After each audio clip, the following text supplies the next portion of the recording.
Hello and happy Wednesday, everyone. Welcome to the American Family Insurance DreamBank, where we believe in the transformative power of dreams. I'm Hannah, Dream Curator here at DreamBank, and on behalf of our team, we are so thrilled to have you with us today. For those of you who have attended our virtual or in-person events in the past, we welcome you back. And for those of you who are joining us for the first time, I'd love to take a quick moment to introduce you to DreamBank. So here at American Family Insurance, we believe that communities are stronger and the future is brighter when people are actively pursuing their dreams. That's why we created DreamBank, an inspirational community destination and digital experience dedicated to dreamers everywhere. From our daily event series to our immersive signature programs, our goal and hope is that there's something out there for every dreamer. Our offerings are designed to help you celebrate your dream journey, overcome obstacles, and stay motivated. So, this afternoon, I have the honor of introducing our featured speaker, Michele Vosberg. Michele is an educator and certified Enneagram trainer. She has taught the Enneagram at Fortune 500 companies to teachers and college students and in private workshops. Michele is also the author of 2 books, including Morning Messages, a 6 minutes a day to the life of your dreams. Michele believes that we all have gifts and talents and that the world is a much better place when we bring them into the world. Michele's gift is seeing potential. She has used her gift in her life and career to help others discover and bring about their own best gifts. Bringing potential to life is her highest calling and most joyous work. Michele, or you can find more information about Michele on her website, michelevosberg.com, which I'll put in the chat in just a moment. But if you have any questions throughout the event, please leave them in the Q&A section and we'll get to those at the end. So without further ado, please join me in welcoming our fantastic speaker this afternoon, Michele. Thank you so much, Hannah. That was lovely. And as you know, I love DreamBank. I am a big believer in your dreams and having dreams, and I love to be part of this process. And I really appreciate being with you today. And I appreciate all of those of you who have attended today. We had a nice big list today of people coming. And so I am delighted to talk with you. I am going to go ahead and share my screen and I will get started.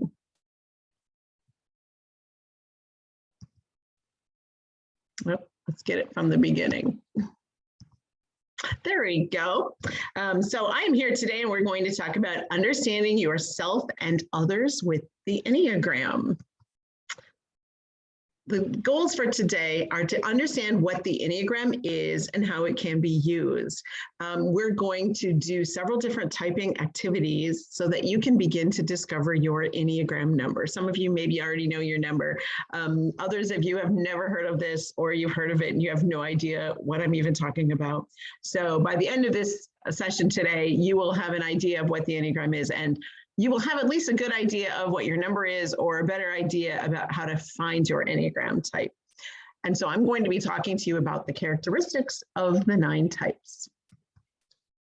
So what is the Enneagram? The Enneagram is a psychological, spiritual map of the human personality. It's like a map, I believe, that it shows us sort of where we are now, what our patterns are, what our behaviors are, what our traits and strengths are. So it shows us where we are, and it also shows us where we could go, what our potential is. And you heard I talk about potential when Hannah read the introduction, and I really am always excited about understanding people's potential and helping them to find out what their potential is and fulfill their potential. And so I think the Enneagram does a great job of that. It's like a map. It shows you here's where you are and here's where you could go. It's both alike and different from other personality tests you have taken. I am kind of a personality test junkie. I've probably taken most of them. And I know there are many more than on this list, but you've probably taken at some point in your life or career Myers-Briggs type indicator. So I am an INTJ, maybe you are an ENFP or whatever. The DISC assessment, I'm a type C. True Colors, I love that one because it's simple and easy. I know they've had True Colors at DreamBank in the past. I'm a green. I also have liked Strength Finders because it gives you nice descriptions of what your strengths are. I think that's good. I mean, I could go on and on, Kobe Type Finder, MMPI, and other ones, and you've taken some too. I do think the Enneagram is a little different from all of these because most of these show patterns of how you behave and who you are. I think the Enneagram gives you a lot more potential about what you could be. Sometimes people say, don't put me in a box. I don't want the label. I don't like this stuff because you're just trying to put people in a box. And my response to that is, you're already in one. You're already in a box. And by that, I don't mean that you have the labels, but I mean that when you're in a box, you have particular patterns. You have patterns of behavior that you show. I did a training with some engineers from John Deere a while back. And when I talked about being in a box, someone said, oh yeah, we're all in a box. And then someone else said, yeah, and if you don't believe it, just ask our partners. And I think that's really true. You all have patterns. If you think you don't have patterns in your life, ask someone that's close to you and they'll say, oh yeah, you have patterns. So how can we use the Enneagram? Well, I think it's really good to help you understand your strengths and your challenges. And sometimes you think, well, of course I know my strengths, but I found that people don't often know their strengths or all of their strengths. I think it's a good idea and a good way to understand your patterns in your life. What patterns are you exhibiting? And some of those patterns are working for us, and they're good patterns and they're helpful patterns. And we probably all have patterns that are not so positive in our lives, and maybe they're working against us. The Enneagram also helps you to understand how you're motivated. I love that too, because people always say, if I can only get motivated to do this or that, or if he or she would only be motivated. And Enneagram is really built on your motivation. So that's really helpful. And I think a helpful thing to talk about. It helps you to understand how you think, how you work, and how you act. What I love about Enneagram is I think it helps you to know how to move towards your unique greatness. It's also a way of coming to and owning your authentic self and being more of who you really are. I think too, it can be a little bit of digging back into your story of your past and the story that you hope to create for the future. The Enneagram sometimes has a way of illuminating for you why you did things in the past. What was your motivation? Why did you do that? We've all done things and why did I do that? It helps you understand your story. It helps you understand where you've been and where you're going to go. And then, as I already talked about, I think it's a fantastic tool for personal transformation. If you are on a journey in some way to be your best self, or get rid of your bad habits, or whatever the case may be, I think it's really good for that. There's also a very pronounced spiritual background to the Enneagram. If you're on a spiritual journey, many times people use it for spiritual transformation as well. We can also use the Enneagram to improve our relationships with others. That's another good thing about it. It is not our job ever to type other people. So I just want to get that clear, because you can't say to someone else, you're this type, or I typed you and you're a 6, or you're a 2. But I think that it does help you understand people. You will recognize patterns in the 9 types. You will recognize people's basic needs, their fears, their desires, because of the patterns that they show over and over again. It also helps you understand people's motivations. Why are they doing the things that they're doing? And I love this last one because I think in our world today, it's really useful. The Enneagram can help you walk through the world with a stronger sense of compassion and empathy. When you understand what drives people, and when you understand why they make the choices they make and why they do what they do, you can hold them with more compassion and empathy. Even if you disagree with them, or if you don't like choices people make, it helps you understand them. And I think there's a lot of value in that.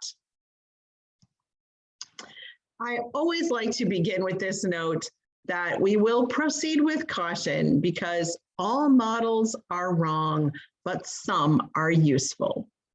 And you are more than your number. So as we talk about the numbers today, you're going to say, well, I sound a lot like that one, but I don't have that one trait. Or, well, most of the words worked for me, but those couple of words didn't. You're more than your number. You are a whole package with a whole personality. So you are more than just a number 6 or a number 9. There's more to it than that.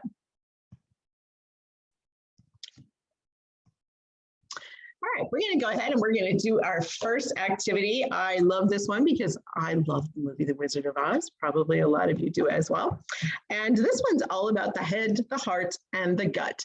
You see the scarecrow there. And if you know the Wizard of Oz story, you know that the scarecrow wanted a brain, right? So it was all about the head. All right. And then when you see the Tin Man, he was searching for a heart. And the Cowardly Lion was searching for courage. As he said it, the noive, he was looking for nerve, the noive. And that's all about your gut instincts. And the Enneagram has 3 categories, and they align with these 3 types of instincts, or 3 ways of knowing. And I am frozen. Lovely. There we go. 3 centers of intelligence. We have gut intelligence. Sometimes that's called GQ, the instinctive triad. And these are numbers 8, 9, and 1. The heart, the feeling triad. These are numbers 2, 3, and 4. And the head, the thinking triad, and these are numbers 5, 6, 7. So the first way you can start to think about this is we're going to narrow down all of the 9 numbers for you by saying, if you lead with your gut, take a careful look at numbers 8, 9, and 1. If you lead with your heart, take a careful look at numbers 2, 3, and 4. And if you lead with your head, take a look at numbers 5, 6, 7. So how do you know, do I lead with my head, heart, or gut? Oh, I think I just missed something. Sorry. Here it is. Nope, I'm gonna back up. Here it is. Sorry, from the current slide. Okay, I am connected to my rational side. I tend to analyze and think through things. I follow my head. Does that sound like you? Do you think through everything? Do you research everything? Do you rationalize? Are you analytical? All of those things. If that tends to be your first instinct reaction to do is think about something, talk about how you think, talk about what's in your head, analyze, research, then you can take a look at that and say, I'm the thinking pattern. If you are connected to and often lead with your feelings, you're inclined to say, I follow my heart. I'm all about my feelings. You often lead with words like, I feel this, or I feel that. Or the instinctive triad is, I feel connected to and follow my gut instincts. I go with my gut. I have instincts, I listen to them, and I follow them. So which one sounds the most like you? Rational, you think with your head? Is it feelings, you lead with your heart? And or do you follow your gut instincts? And so again, 8, 9, and 1, if you went with the gut, and the feeling triad is 2, 3, and 4, and the thinking triad is 5, 6, and 7. And these are our 9 personality types that we're going to talk about today, or styles. You'll see different names from them as you look at different people's work, but this is the work from my teacher, so I like to use theirs. And I just want to point out to you too, as we go through this today, I'm going to talk about each of these 9 types. No type is good and no type is bad. All types have strengths and areas of strength and power, and all types have areas for development or areas to watch out for or potential pitfalls of a type. So it's not like this type is good or this type is bad. All of them are good and all of them have potential areas of trouble. And one of the goals of the Enneagram is to recognize, I've got these good traits already. I'm using these in my life. Here are some things to watch out for, or here are some potential traps I could fall into. All right, we're going to go into the second activity. And what I would like you to do, if you have a paper and pencil there, is to write down the numbers from 1 to 9. And leave just a little space to jot down some words under each of those. I don't expect you to take notes of all of this. And if you want to go back and see this, there will be a tape replay that you can go back and get all the details. But just write down numbers from 1 to 9, leave a little space to jot down some words. As we go through the Enneagram types, I'm going to read you some descriptions. I'm going to talk about them. I'm going to talk about famous people of that type. If you get to a type and you say, that is just not me at all, then go ahead and just put an X through that number. Say, no, this isn't working for me. That's not me. And if there's anything that sounds like, yeah, this one sounds a lot like me, even if it's might not be perfect, but a lot of these words describe me or how I think, then, circle that number. And then when you hear those words that say, oh, I can relate to that, then those are the good ones to jot down next to the numbers. And this will help you narrow down from 1 through 9 to see which numbers, at least by the end of today, you should be able to narrow it down to a couple that sound more like you. And generally, you're going to have something in every single category that you say, that trait sounds like me. But we're looking for the ones that really resonate where you have multiple traits from that category, okay? Well, here we go. And right away, I'm going to warn you that we're not doing these in order, because when we're talking about the Enneagram, we always talk about the types first, and we talk about them by their instincts. So starting with the 8, we're going to start talking about the instinct, the gut people, the people who just lead with instinct, and it's quick and it's powerful. So we start with 8, who is known as the powerful person. 8s have a basic fear. They do not like to be out of control. They want to control everything. And their basic desire is to be in control. They want power. They like power. Their key motivators are strong, resist weakness, to be important, to be powerful, and a sense of justice. At their best, 8s feel justice. They want to do things to save the world. Some positive traits of type 8 are they tend to be very strong, very protective, especially of the weak, of the underdog, of people who need protection in some way. They are often very resourceful.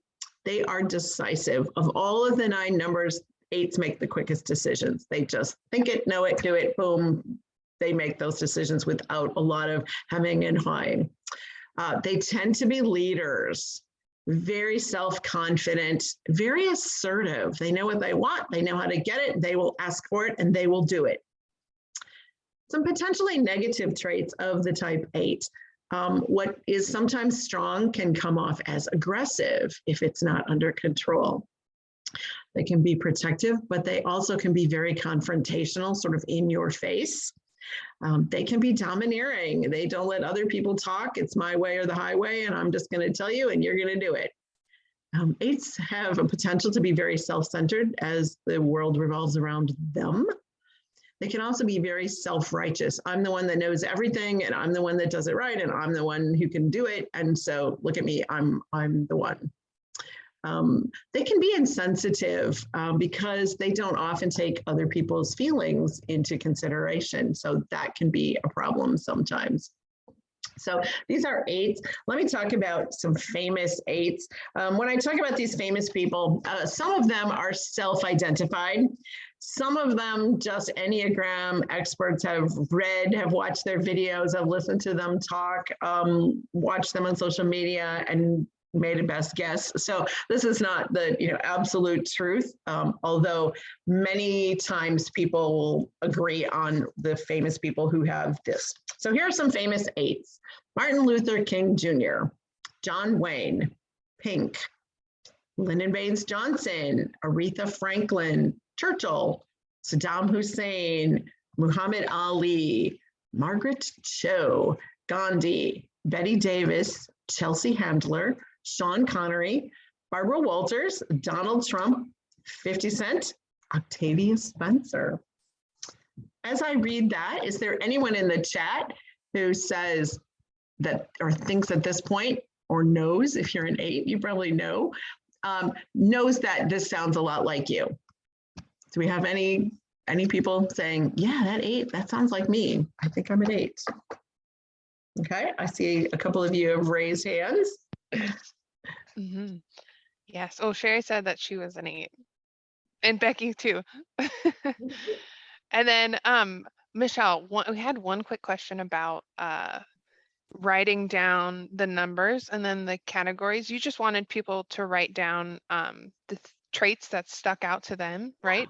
And then if it didn't resonate with you at all, just to put an X through it.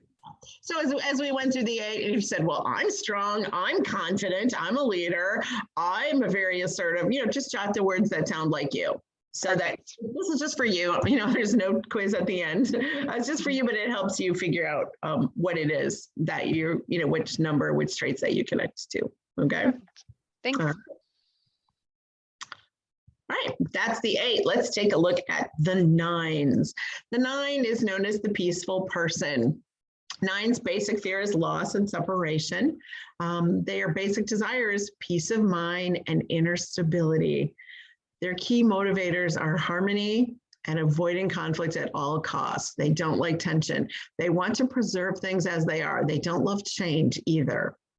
9s have the positive traits that they are very adaptable. They are compassionate. They are very easygoing and chill, is the word that we often describe a 9. They're often very patient. Of all the numbers in the Enneagram, they are probably the most non-judgmental. They will accept you for who you are. 9s are very diplomatic. They're very good peacekeepers. Potential negative traits for 9s is they can be very indecisive. They're indecisive because they don't want anybody to feel hurt or feel left out. So they're trying to make a decision that will make all people happy. And sometimes those decisions are hard to come by. So that makes 9 sometimes indecisive. 9s also can be accused of being numbed out. They don't want any conflict. They don't want to think about any problems. They don't want anything. They're just numb out. A negative potential trait is to be undisciplined because they're so busy just chilling out that they're being undisciplined. 9s can be unassertive. They can be passive, and they can be stubborn. And so these are traits that you don't have to have if you're a 9. But again, remember, all types have positive traits and all types have negative potential traits. And so if you say, well, I don't have some of those, good for you. You've worked through that and you don't have it. But they're always just things to watch out for so that you don't go to that side. Also, if you're wondering, I can't on my screen because of the Zoom screen, I can't read the one on the very bottom. So you'll just have to read the one on the very bottom yourself. So 9s are the peaceful person. They get along with everyone. They are chill. They're just relaxed and happy-go-lucky. And they just always try to keep the peace with everyone. My husband is a 9, and I think he is a very classic case of 9. I always use this example because, sometimes I just want to go out to dinner and I don't really care where we go. I just don't want to cook. And I will ask him, what would you like for dinner? And he'll say, well, I don't know. What do you want? And I say, well, I don't care. Where would you like to go? Wherever you want to go. And sometimes I can't get a decision out of him, even if he has a preference. Oh, I would really like Chinese tonight, or I really want to go to that new Italian place. He won't say it because he doesn't know what I want, and he's fine with whatever I want because he doesn't want me to, be unhappy with his choice. And so he can't believe that I really don't care. What are you hungry for? But that's a classic 9 move. Do we have anyone in the chat saying 9? That sounds like me. I think I'm a 9. Ooh, I think we have a couple people raising their hands. Okay. Well, yeah, there's a couple 9s. Kay said she was a 9. Joanne said she was a 9. Letty said her husband. Sandy said me. Okay. Yeah. And it's always nice if you know that it's you because you're like, yeah, that's me. Look at me. I'm peaceful. I'm cool. I'm chill. It's all good. And I also noticed, remember when I said our job is not to type other people? Mm-hmm. You absolutely do recognize patterns of other people, and you totally, my husband took the test, but before he took the test, I knew he was a 9 just watching his patterns over many years. And so you will see people, you'll see, your partners, you'll see your children, you'll see people who you work with, your colleagues, your friends, you'll know their patterns. That goes right back to that. I'm not in a box. Don't put me in a box. Yeah, you have patterns, and whether or not you see them, other people see them. So when someone said, yeah, I know someone who's a 9, for sure, you probably do know their patterns very well. Okay. Especially when you spend so much time with people, Yeah, absolutely. Yeah. And, again, I try not to type people, but when I know people well, I can almost always type them. And, and just from experience and looking at all their patterns and trying to figure out their patterns. And then if someone's a puzzle to me, I can't figure it out, then that makes me think, what don't I know about them? And if you've only seen someone in one instance, if you only see somebody at a New Year's Eve party, you don't really know anything about them. But if you live with them, or you work with them, or, you have regular context to see them in a lot of different social situations, that's when you get to see patterns, all kinds of different patterns that let you know what that person is. But also when we talk about, like recognizing it in other people, you start to understand. I no longer get mad at my husband when he won't tell me where he wants to go to dinner, because he's not going to. I've accepted it. I ask, but I just don't get angry with him, because it's just who he is, and that's just the way he walks in the world. So once you know that, it's just, okay, we'll keep the peace, or I'll just tell him where we're going and he's fine with it. And so it helps you to get along with other people when you understand their patterns. Mm-hmm. Okay. Let's go ahead and let's look at number one, known as the good person. Number one has a basic fear of being imperfect. They want to do all the right things all the time. They want to be good. They want to be moral. They want to be upstanding citizens, and they want things to be done in the right way. Ones have a strong sense of there's a right way to do things and a wrong way to do things, and they have very high ideals. They're saying, I'm going to uphold my high ideals and I'm going to do it the right way. They also do not want criticism. Therefore, they will do all the things they can do to do things perfectly so that they do not get criticized. Okay. So lots of positive traits for the one. Very self-disciplined. Of all the numbers, ones, maybe threes as well, but ones are very self-disciplined. You don't have to tell a one child to do their homework. They're going to do it, and they're going to do it carefully and neatly and perfectly as they are able. Ones tend to be very hardworking. They want to set example for others, and so they will work, and that's just their expectation of what you need to do to be good and right. Ones can be very wise. They see patterns in people, I think, and then that gives them a certain sort of wisdom in terms of how they want to connect to different situations. Ones are very discerning. They're known to have good taste because they like things that are right. They like things that are done well. They don't like sloppiness, so they can be very discerning.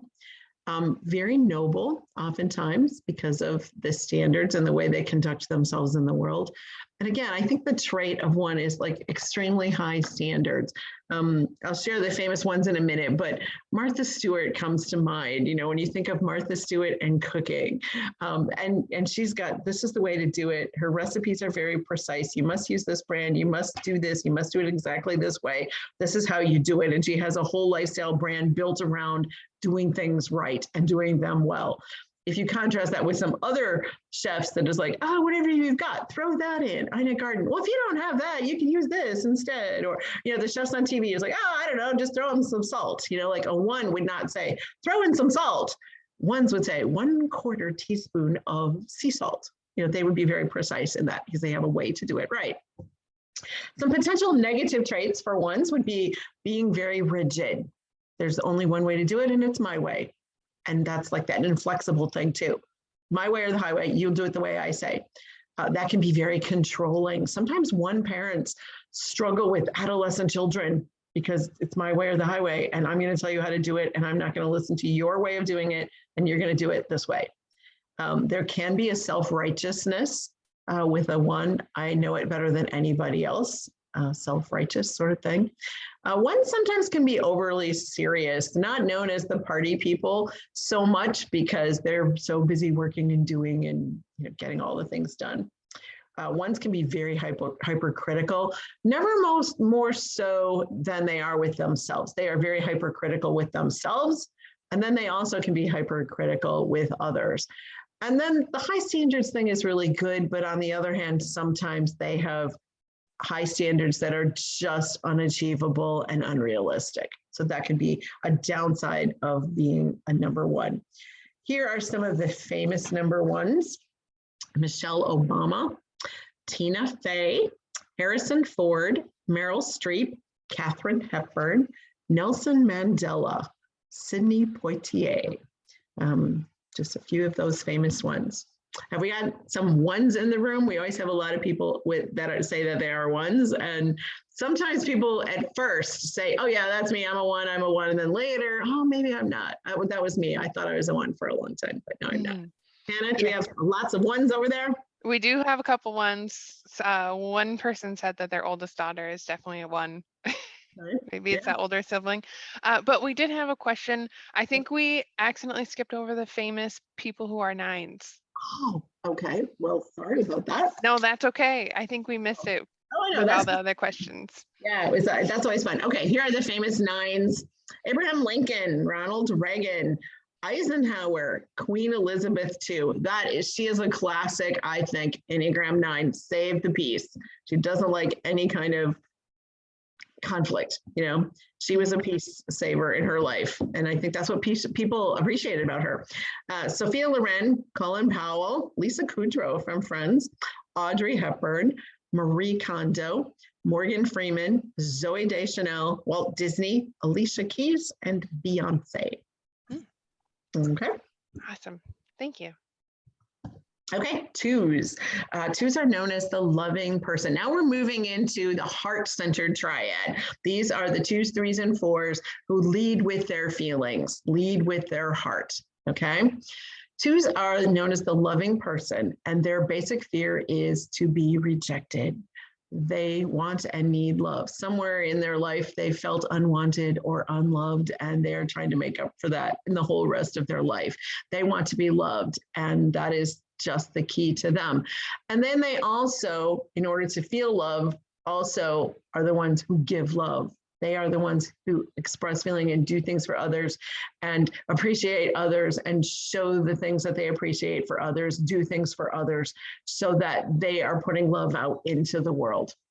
So their positive traits are they're very loving, very warm, very generous. They will do anything. These are the people who will give you the shirt off their back. These are the people that will bake you, something special on an occasion and bring the casserole to your house when you're sick. They are empathetic. They will listen to your woes and give you feedback, and they're just the ones who will be there for you. Tend to be very nurturing of everyone, people at work and people at home, and nurturing just all over the place. Twos are known as being very helpful. When something needs to get done, you ask a two because they will be helpful. Okay. They also tend to be very enthusiastic. Lots of positivity in twos, lots of good-naturedness in twos, and as far as having all the positive traits. On the downside, the potential negative traits with twos mostly come when they give, and then they are not getting anything in return. When they feel like they're being ignored or taken for granted, that's when the negative traits of twos come out. So in that case, they can be very prideful, like, look at all the things I've done for you, which can lead to manipulation. Sometimes I did this and I did that. The least you should do is, be appreciative and that sort of thing. Twos in the negative state can be a little clingy. Again, they're hanging on to love, looking for love, really wanting the love, will cling to love. And so that sometimes that can go on longer than is healthy. That also goes on with that possessiveness, feeling like they just love people so much they can just like possess them. They can have a martyr-like take on things, again, if they're doing too much for too many people and they're not getting any self-care and they're not getting any good feedback from others, they can start to feel like a martyr. Why am I always the one that has to do X, Y, Z? They can be very preoccupied with getting approval from others. They want that approval because to them, getting an approval is the thank you, which means I appreciate you, which means that is love. They take that in as a message of love. So they like to hear the appreciation or the little gifts of appreciation, those kinds of things. Here are some famous twos. Elizabeth Taylor, Eleanor Roosevelt, although she also might be an 8, but I've seen her more often on the twos list. Desmond Tutu, Josh Groban, Dolly Parton. Dolly Parton is like a classic too, I think. Gives and gives and gives, and it's just her nature, her personality. Jerry Lewis, the Muscular Dystrophy Telethon, if you're younger and you don't know who he is. Stevie Wonder, Barbara Bush, Mr. Rogers. There you go. If you want to think of the classic example of it too, I think Dolly Parton and Mr. Rogers. We welcome you in. We love you all. We will take care of you. That is classic too. And just a caution with twos, because sometimes moms say, oh, I'm a two because I love and give to my kids and I do all these things for my children and my family. You might be a two, but you might be any other number two, but you take that responsibility of nurturing your family seriously. So just because you're nurturing in your family doesn't mean that you're a two. Think of, do I nurture other people? Do I nurture coworkers? Am I constantly bringing treats to the, break room? Those kinds of things. Okay. Mm-hmm. That actually answered one of our questions. I think someone had said, like, based on life experiences, can you change, or like, if traumatic things happen, can you like harden and kind of be a different number? So I think that really helped to actually answer a question. Yeah, I do think that your basic number, your basic type doesn't really change, but it evolves from your experiences in childhood, which is why you can't really type children. Maybe as adolescents you can. You can see some traits and patterns in children that later will show up as an adult. And I mean, I look back at my kids now and I see things that they did as children, which are classic patterns of the type they are now. So I think it builds from childhood, but I don't think that you constantly change. Now you can change your patterns. So you can do less of this pattern, more of this pattern, not, stop using this in a negative way. You can do those kinds of things. Okay. Perfect. And then we, had a couple people say that they were twos. Mary Helen said she was a two. And then Sujan said that they were in the workplace. They were definitely a two, that kind coworker. Yeah. Yeah. And again, I always think that's a sign of two. It's not just your immediate family. Usually you're twos in the world and out of the wider world. Okay. All right. Well, let's find out about type 3. Type 3 is the effective person. Basic fear is being worthless. Type 3s get their value mostly through their work. Okay, so their desire is to be valuable. If I work hard and achieve all these things, then I will have value. Sometimes 3s are called the achiever as well as the effective person, but they get their love and worth and value from achieving things. So they tend to be really hard workers. They like affirmations. They like to know that they have value. They like to be distinguished and they like to have success and be admired. And they sometimes like to impress others, because if I work hard and I achieve these things, then I will impress you, and then I will feel valuable. You will, be in awe of me, and then I will feel valuable. So that's why we sometimes call them the achievers. I love 3s because I think 3s can get things done like nobody's business. 3s work me under the table, and I think I'm a hard worker, but I have a good friend who's a 3, and I stopped comparing myself to her because she is just a working machine. Okay. Positive traits of 3s: energetic, charming. Usually they get along with people. They can be very social and like interactions with people and have a lot of friends. Very optimistic, pretty self-assured for the most part, although it sometimes is masked by this underneath thing about not feeling confident. But they try to be self-assured in the world because they feel like that is valuable. They tend to be very competent, good leaders. Again, you want to get things done, find a 3 for your team because they will get it done. Some potentially negative traits: they can be very competitive. I'm better than you and I'll show you because I will one up you on this work project or whatever. Again, that's sort of these are like sort of the dark side or the potential pitfalls to watch out for. They can be deceitful because sometimes they're so concerned about having people in the world see their greatness so that they can be valued that sometimes they kind of hype that up, like superficial, like I'm going to drive around in my red Corvette because then you'll see me and think, aren't I cool? That sort of thing. They can be narcissistic and overly status conscious, and they can be workaholics.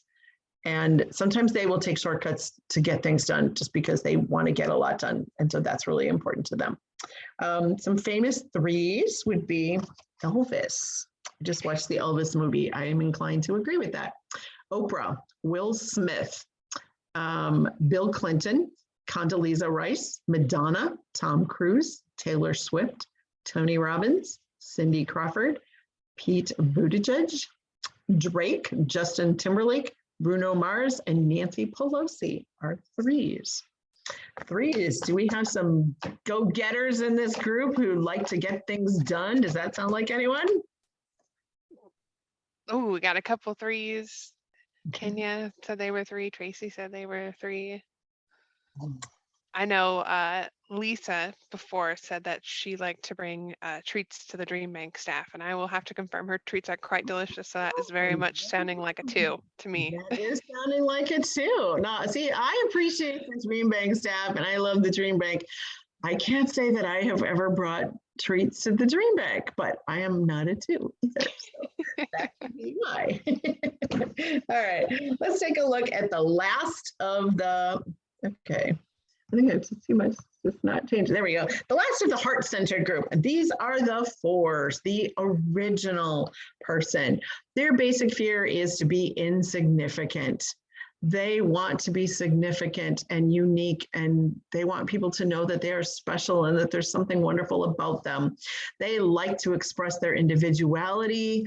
These people tend to surround themselves with beauty, art, music, drama, and they also need to protect their self-image sometimes because they feel like the world will trample on me and disrespect me or my beliefs or who I am. And then that is intensely hurtful because as fours in the heart triad, they feel deeply, deeply feel. And so that's that whole need to feel significant and to be an individual. Positive traits. Fours can be very imaginative. My youngest daughter is a four, and as a young child, particularly, her imagination was on overdrive all the time. One of the earliest things I ever knew about her was that she was very imaginative. Remember when I said, when you don't really type a child, but later you can see the traits? She was very imaginative. She was also very sensitive. She would cry if somebody looked at her and she thought maybe they weren't happy with her, then she would just burst into tears. Fours can be very intuitive. They're very in touch with their inner feelings, very creative. You see lots of artists, writers, drama people in fours, are very artistic, very compassionate. Not only do they feel deeply about their own feelings, but they feel deeply about your feelings. And so if something bad happens to you, the four will come and cry with you. And it's not a mask, they will deeply feel it with you. As much as you feel it, they're feeling it with you. They are very self-aware. My daughter will say sometimes like, Mom, I'm so all up in my feelings, I can't even think. And I always think, that's a four statement. That is something for to say. When the four goes to the potentially negative side, they can be very self-absorbed because they're all lost in their feelings, which then results in them being a little moody. They can be very hypersensitive. What happens when fours are hypersensitive? Sometimes either they become very moody, withdrawn, very emotional, or they overact in the world, which is where the drama queen in a four can come out by that being hypersensitive. They can get very down on themselves. They can be very self-loathing and very depressed. Fours can get just so stuck in their feelings and they just can't get out of it. And then they're in a very deep and dark place. And I'll talk about some famous fours. Angelina Jolie. Okay. If you are old enough, you might remember the days when Angelina Jolie was once married to Billy Bob Thornton, and she wore a vial of his blood in a necklace around her neck. Okay. That is a very, very four thing to do. Okay. Bob Dylan, Anne Frank, Prince, Paul Newman, Frida Kahlo, Johnny Depp. I think I didn't know that much about Johnny Depp, but hearing some of the stuff about his recent trial and all of that, Johnny Depp is definitely a four. Kate Winslet, Jackie Kennedy. So there are some of the famous fours. Any comments or questions? Number of people who say they are fours? Haley said that she was a 4, and then she said, I'm such a drama queen. The other thing, I mean, this is kind of a stereotype, but when I did my Enneagram training, there were 4 or 5 fours in the training group. We were together for, like 8 days or something. And all 4 of them had colored hair. They didn't know each other. They just showed up, like I've got green hair, I've got purple hair, I've got long dark stripes in my hair. And it was just funny because it is almost a terrible stereotype, and then they get in the group and they're all fours, but it makes sense. They're like, I don't want people to think that I'm insignificant. And so I'm going to make my hair a different color. So you got to love fours though, because fours bring so much art and beauty. And I just can't imagine the world without fours. Mm-hmm. Okay, let's talk about 5s, the wise person. I'm a type 5, so full self-disclosure here. Basic fear of a 5 is to be incompetent. Okay, that if you want to insult a 5, tell them they're not competent. That just drives them crazy. So their basic desires, they want to be competent and they want to be capable. What motivates 5s is to have knowledge. They like to understand the whole environment around them and have everything figured out. These are the researchers of the Enneagram. These are the bookworms of the Enneagram. These are like people like me. I have 100 notebooks in my office with all the notes I take from all the things I do. And people laugh at me in my notebooks, and now they just know, like, okay, I have lots of notebooks. But that's that holding knowledge, getting knowledge, finding knowledge. We are in the head type now when we talk about the 5s. And as a head type, these are people who think things through. No quick decisions. These are the thinkers. We got to ruminate in our head about this. Positive traits of a 5, they tend to be wise. They can be very intellectual. They can see things objectively. They are often observers in the world. Sometimes they'll be called observers, the observer, and they watch patterns. They see people's patterns and they look and they listen. They're often not the life of the party. They're one sitting in the corner watching everything that's going on, and their brain is recording all of what they see and hear. So that's that whole idea of, that really perceptive. I see the patterns in people. Visionary, like to take the big picture on things, and they can be very curious, doing lots of reading, lots of research to find out things in the world. At the downside, some potentially negative traits. They can be intellectually arrogant. They can be very controlled. It's hard to get into the inner circle of a 5. If you get into the inner circle of a 5, you are special, because 5s are very controlled on who they let into their world. They're going to use their emotional energy for learning and thinking and observing and controlling their environment. So sometimes people drain them, and so they're very controlled in that way. They can be also very cynical because they're good researchers. They also can read something and say, oh, that's not true, that's not proven. They can be really cynical in that way. They can be very negative. Sometimes they appear very standoffish. They actually can be standoffish. That's in order to protect their inner world. And sometimes they are known to withhold information, particularly if they think that somebody isn't worthy of it or won't understand it or can't get it, or, it's like, oh, you're too stupid to get this, I'm not even going to bother telling you, that kind of thing. It's that intellectually arrogant kind of thing that comes along with that. And sometimes they are called stingy with their knowledge and language. Some famous 5s would be Einstein, Buddha, Stephen Hawking, Bill Gates, Mark Zuckerberg, C.S. Lewis, Emily Dickinson, Jodie Foster, Alfred Hitchcock, Georgia O'Keeffe, and Stephen King. Sometimes when I do a learning session, especially like in a university setting or something, there'll be lots of people who are 5s, because they're people who value learning. Do we have some 5s in the group besides me? Forgot to unmute myself. We do have a couple 5s, and then there was a question. So someone asked, they're curious why they withhold information and how to undo that, maybe as a negative trait for oneself. Yeah, I think withholding information because you feel like it won't be well received or people don't care. Like if you're a bookworm and you've got all these things memorized, you go out into the world, I'm not going to share that with you because you're going to just think I'm weird. Think about those little geeky kids with the glasses who carry on the fat books and they know all this stuff. Yeah, people don't like that. They don't want to talk to you. They don't respect that. Now, when you're older, that can change. And in some settings, that can change.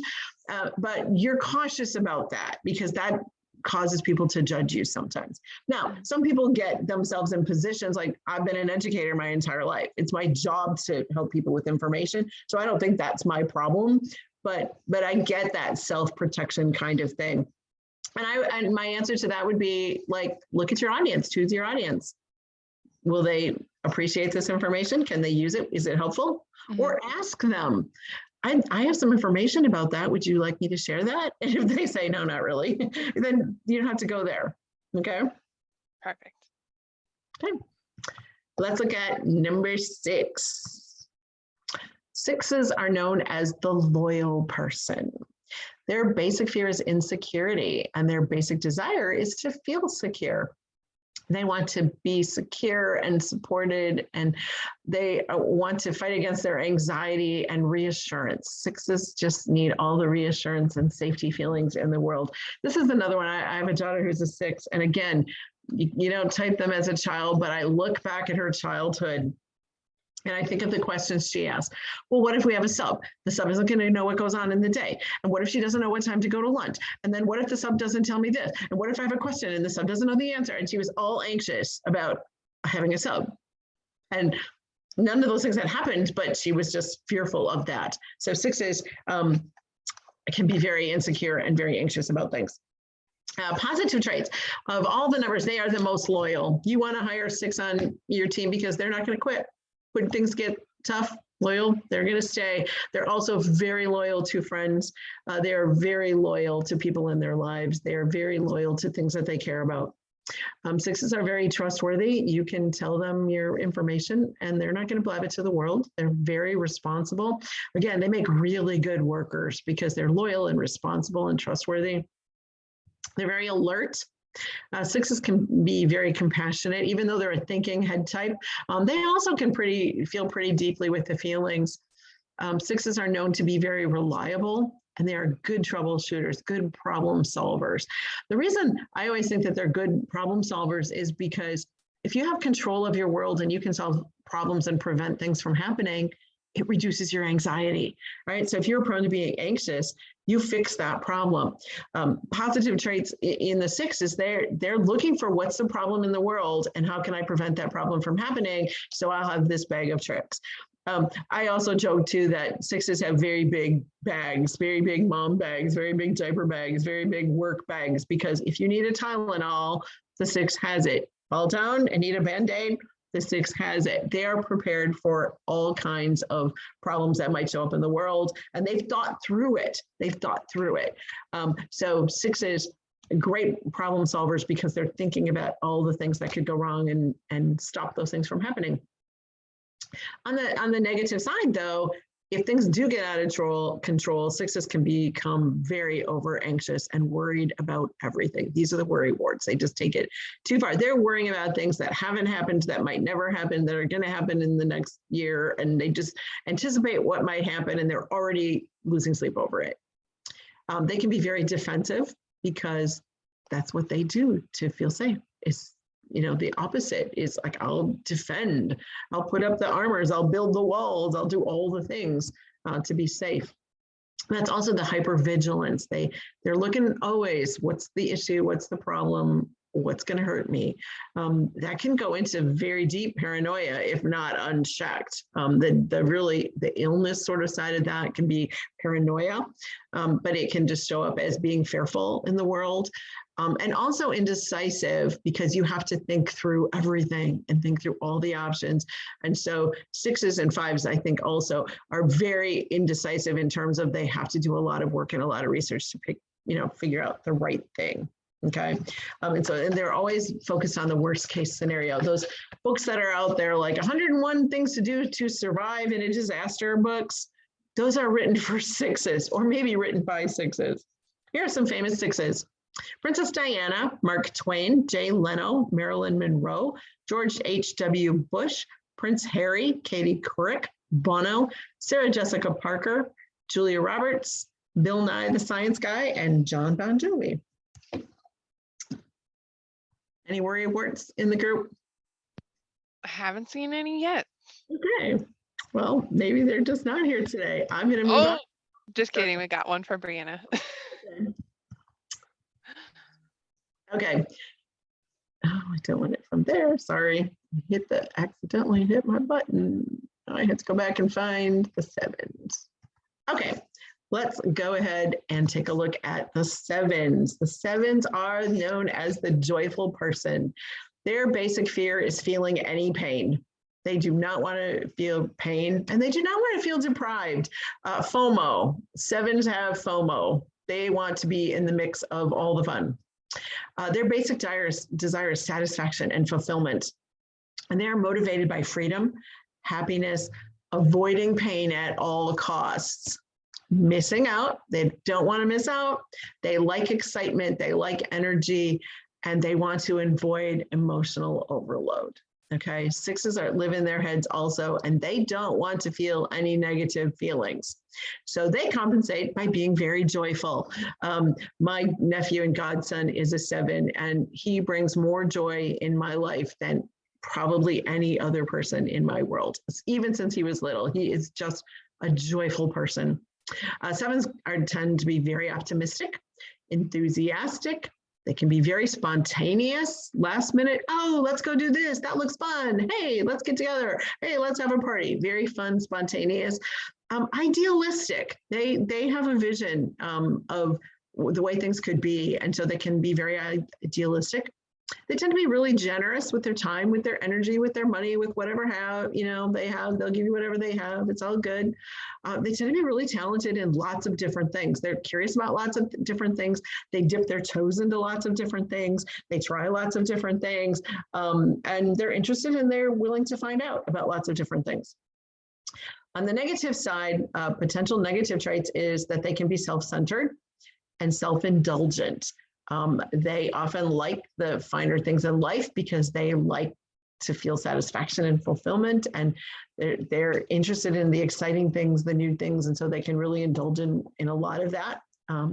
They can be insensitive. Sometimes they're not attuned to their feelings and they want to shut out their feelings. So sometimes that means they're not in tune to your feelings either. So that's always something to watch out for in a seven. Sometimes known to be a little narcissistic.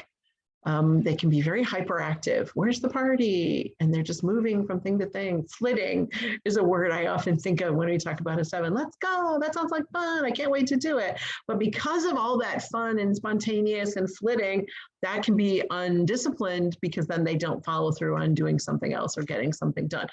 Sevens as students start the most amazing projects. You've got a science project going on. A seven student's going to come up with the most amazing project you ever heard. Everyone's all excited about it. And then they lose interest a week later and they never finish it. That kind of undisciplined sort of thing. So sevens, have to watch in terms of using their vision, what they get into, what they don't get into. Sometimes they're accused of not being able to have long-term commitments or commit to things. They have all ideas but no action, those kinds of things, the completion problems kinds of things with sevens. Famous sevens: John F. Kennedy, Amelia Earhart, George Clooney, Steven Spielberg, Robin Williams, Jim Carrey, Miley Cyrus, Joe Biden, Rihanna, Mick Jagger, Katy Perry, Elon Musk, Steven Tyler of Aerosmith, Betty White, and Jack Nicholson. And I think when I look at all of the famous people of all of those, I think the sevens are the easiest to pick out because you see them, they're out, they're in the news, they're making headlines for all the things that they're doing. So sevens do not walk quietly in the world. You know them. They bring all the energy and all kinds of, excitement to the world. Do we have sevens out there? Anyone resonate with sevens? Lauren said that she's 110% a seven. She's fun. So if you need a friend, look for Lauren. Okay. And then I was going to answer one quick question. So I know we might run a little bit late today, but if you wanted a copy of the slides or wanted to watch this recording again, it's going to be on our YouTube page by Friday. So I'll put that in the chat for you all to click on. And if you have to hop off early, that's where the rest of the slides will be. Okay. And we just have a minute or two left. All right. So let's move on. And All right. I don't know why my computer is just slow today. I have too many buttons open, I think. Well, let me go out and escape and just get to the end. Oh no, we are just frozen. There you go. So really, that's what I have to share with you today.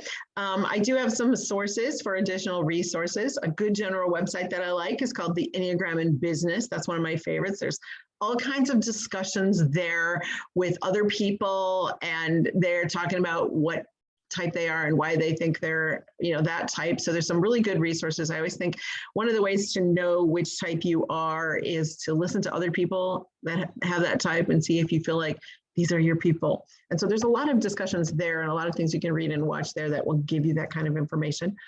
There's a free Enneagram test that you can take on truity.com, and it's not the most perfect test in the world, but it might confirm what you think or not.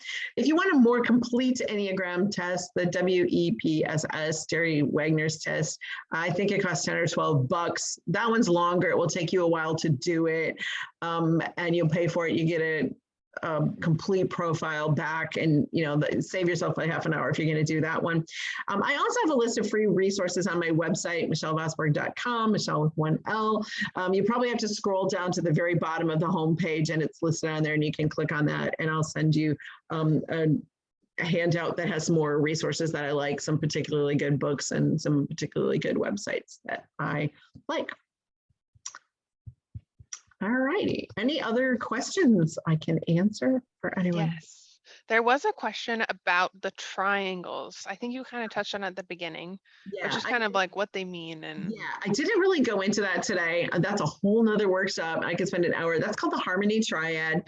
And the Harmony Triad means that we each have a head center, a heart center, and a gut center. And those are what the triangles are. So I'll use myself as an example. I'm a 5, and that's my head center. I also have 8, and 8 is my instinct, my gut center. And then I have 2, which is my heart center. So the idea is that you can learn to access the powers of the other head types. I'm absolutely always going to lead with my head and thinking, because that's who I am. But I can try to lead with my gut and my instincts, and that's when I stepped into my 8. My 8, role model is kind of Rockstar Pink, because she's just confident and she just owns the stage. And I just I don't have her energy and confidence and some of those kind of traits. But when I want to develop those, I'm like, okay, channeling Pink. That's my 8. But then the heart center thing, I'm so up all in my head sometimes that I can lose track of people's feelings and not do it intentionally. So then I have to go to my heart center. And I find it really interesting that some of my best friends for my whole life are 2s, because I think they bring that sensitivity to me. So that's what those 3 numbers are. There's a whole nother science, if I have a week, I can teach you all that, a whole nother thing about that. But that's what those 3 numbers are, that you have one head type. So it's 3, 6, 9, 5, 8, 2, and 1, 4, 7 go together. So. Perfect. And then we had another question around, can an individual be more than one type?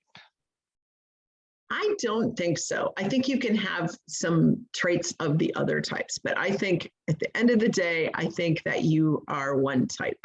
And yes, but you can absolutely develop more. I mean, as I've gotten older, I would say as a young adult, I was not any sign of 8 anywhere. And now I have some of that in me. But that's just experience and wisdom and confidence of age and those kinds of things. Mm-hmm. And then another question we had was, is it helpful to share your Enneagram with your colleagues or employers, or is it more for your own understanding of yourself?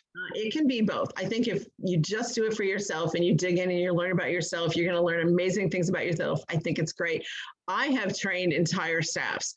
And I love training an entire department of people who work together, because they learn about each other, they learn about each other's traits. And so that's why you do it that way. Oh, I've had leaders, I trained managers who say it just helps them so much understand when they're managing their team to recognize, oh, so-and-so just needs an affirmation. I just need to say, hey, thanks, good job. And then they're like, okay, I just thought they knew that I valued that, but I guess I need to say it, just those kinds of things. So I've trained teams and I love doing that. And I think it's fun to do it as teams, and teams always like learning about each other and learning. They say, that's why you do that. So it makes for some really, really good conversations.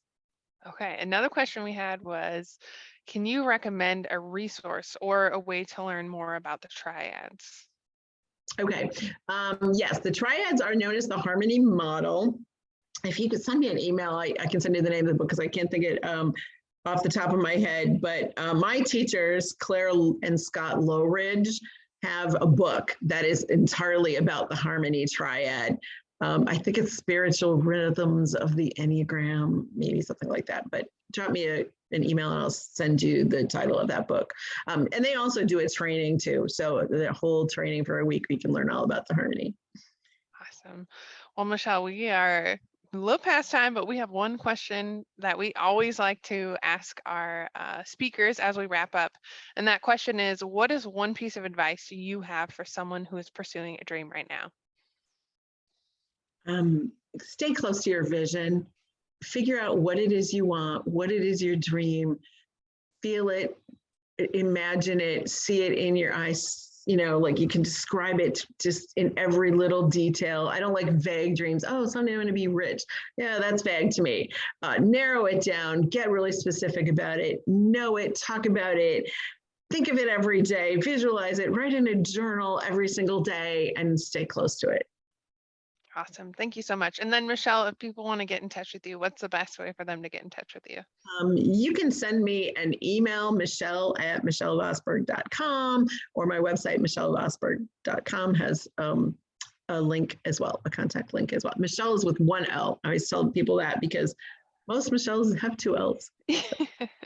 Well, Michelle, I just wanted to say thank you again for sharing all of your expertise with us and for sharing your time with all these wonderful people. I know I definitely always take away a little bit more about myself when I listen to this Enneagram, but just wanted to say thank you again from the bottom of our hearts for spending some of your time with us this afternoon.